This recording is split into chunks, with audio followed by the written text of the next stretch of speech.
Assalamualaikum warahmatullahi wabarakatuh. Perkenalkan, nama saya Raihana dari kelompok 1 mata kuliah Manajemen Peserta Didik bersama dua rekan saya yaitu Nisha Fauzi Rahmawati dan Nur Alim akan mempresentasikan makalah dengan judul Pertumbuhan dan Perkembangan Peserta Didik. Adapun rumusan masalah yang akan kami bahas yaitu yang pertama ada pengertian pertumbuhan dan perkembangan. Yang kedua ada prinsip-prinsip perkembangan. Yang ketiga ada aspek-aspek perkembangan peserta didik. Dan yang keempat ada faktor-faktor yang mempengaruhi perkembangan. Yang pertama yaitu pengertian pertumbuhan dan perkembangan. Pertumbuhan dan perkembangan adalah dua istilah yang selalu digunakan dalam psikologi. Sebagian psikologi memandang kedua istilah berbeda, namun sebagian yang lainnya memandang di dalam istilah perkembangan tercakup makna pertumbuhan. Pertumbuhan adalah suatu proses bertambahnya jumlah sel tubuh suatu organisme yang disertai dengan pertambahan ukuran, berat, serta tinggi yang bersifat irreversibel atau tidak dapat kembali kepada keadaan semula. Pertumbuhan lebih bersifat kuantitatif, di mana suatu organisme yang kecil menjadi lebih besar seiring dengan pertambahan waktu. Perkembangan adalah bertambah kemampuan atau skill dalam struktur dan fungsi tubuh yang lebih kompleks dalam pola teratur dan dapat diramalkan sebagai hasil proses pematangan. Selanjutnya, pertumbuhan dan perkembangan menurut para ahli. Yang pertama, menurut Harlock menyatakan perkembangan sebagai rangkaian perubahan progresif yang terjadi sebagai akibat dari proses kematangan dan pengalaman. Yang kedua yaitu menurut Hasan menyatakan perkembangan berarti segala perubahan kualitatif dan kuantitatif yang menyertai pertumbuhan dan proses kematangan manusia.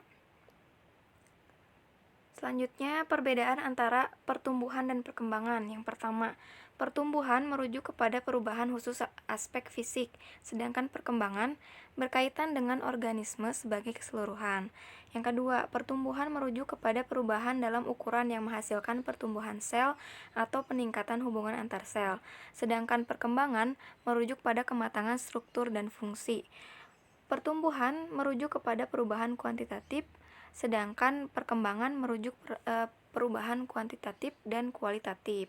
Yang keempat, pertumbuhan tidak berlangsung seumur hidup, sedangkan perkembangan merupakan proses yang berkelanjutan. Yang terakhir yaitu pertumbuhan mungkin membawa atau tidak membawa perkembangan, sedangkan perkembangan mungkin terjadi tanpa pertumbuhan. Selanjutnya, poin kedua, prinsip-prinsip perkembangan.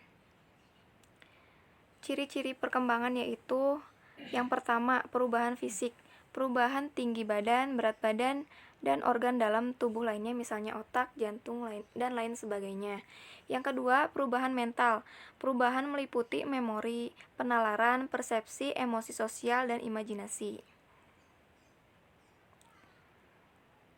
Di sini Harlock menyatakan prinsip perkembangan ada 9. Yang pertama, dasar-dasar pemulaan adalah sikap kritis. Yang kedua, peran kematangan dan belajar. Yang ketiga, mengikuti pola tertentu yang dapat diramalkan.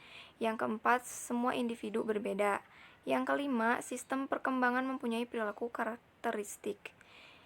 Yang keenam, setiap tahap perkembangan mempunyai risiko.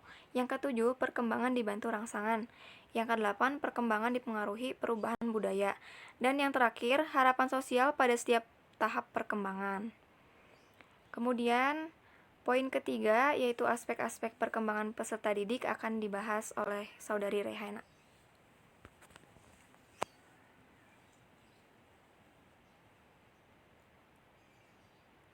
Yang pertama ada pertumbuhan fisik peserta didik. Adalah perubahan psikologis yang bersifat progresif dan kontinu serta berlangsung dalam periode tertentu. Umum berkembangnya organ dan kelenjar, perubahan emosi. Yang kedua, ada perkembangan intelek peserta didik. Adalah proses yang di dalamnya melibatkan proses memperoleh, menyusun, menggunakan pengetahuan serta kekuatan mental meneliti, berpikir, mengamati, mengingat, menganalisis, mengevaluasi, memecahkan persoalan dengan berinteraksi dengan lingkungan. Yang ketiga ada perkembangan bakat khusus peserta didik remaja, yaitu perbedaannya individu juga bergantung pada tingkat kemampuan atau prestasi. Bakat adalah bawaan sejak lahir. Pengertian bakat sifat yang dianggap sebagai kemampuan individu untuk menerima latihan atau merespon seperti bahasa, musik, dan lain-lain. Yang keempat ada perkembangan hubungan sosial peserta didik. Manusia sebagai makhluk sosial senantiasa berhubungan dengan manusia lainnya. Dalam masyarakat, sosialisasi pada dasarnya merupakan proses penyesuaian diri terhadap kehidupan sosial. Dengan demikian jelaslah bahwa hubungan sosial merupakan hubungan antar manusia yang saling membutuhkan baik dari kalangan anak-anak, remaja, dewasa sampai orang tua. Faktor-faktor yang mempengaruhi peserta didik. Perkembangan peserta didik. Yang pertama ada faktor genetik, merupakan faktor internal yang berpengaruh terhadap pertumbuhan dan perkembangan individu.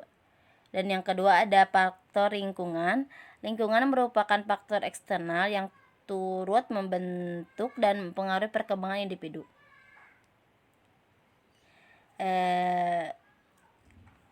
Kesimpulan, pertumbuhan dan perkembangan adalah dua istilah yang selalu digunakan dalam psikologi. Sebagai psikologi memandang kedua istilah berbeda, namun sebagian yang lain memandang dalam istilah perkembangan tercakup makna pertumbuhan. Pertumbuhan lebih bersifat kuantitatif, di mana suatu organisme yang kecil menjadi lebih besar seiring dengan pertambahan waktu. Perkembangan adalah bertambah kemampuan atau skill dalam struktur dan fungsi tubuh yang lebih kompleks dalam pola tertentu dan dapat diramalkan sebagai hasil proses pematangan. Menurut Harlock menyatakan prinsip perkembangan ada 9, yaitu dasar-dasar pemulaan adalah sikap kritis, peran kematangan dan belajar, mengikuti pola tertentu yang dapat diramalkan. Semua individu berbeda, setiap perkembangan mempunyai perilaku karakteristik, setiap tahap perkembangan mempunyai risiko, perkembangan dibantu rangsangan, perkembangan dipengaruhi perubahan budaya, harapan sosial pada setiap tahap perkembangan. Yang ketiga, aspek-aspek perkembangan peserta didik yaitu meliputi 1.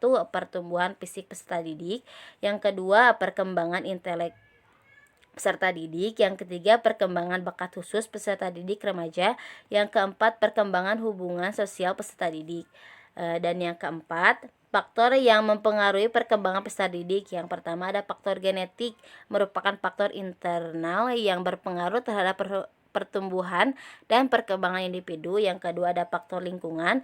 Lingkungan merupakan faktor eksternal yang turut membentuk dan mempengaruhi perkembangan individu.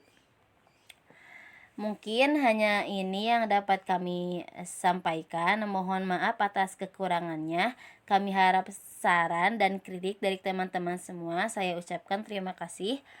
Wassalamualaikum warahmatullahi wabarakatuh.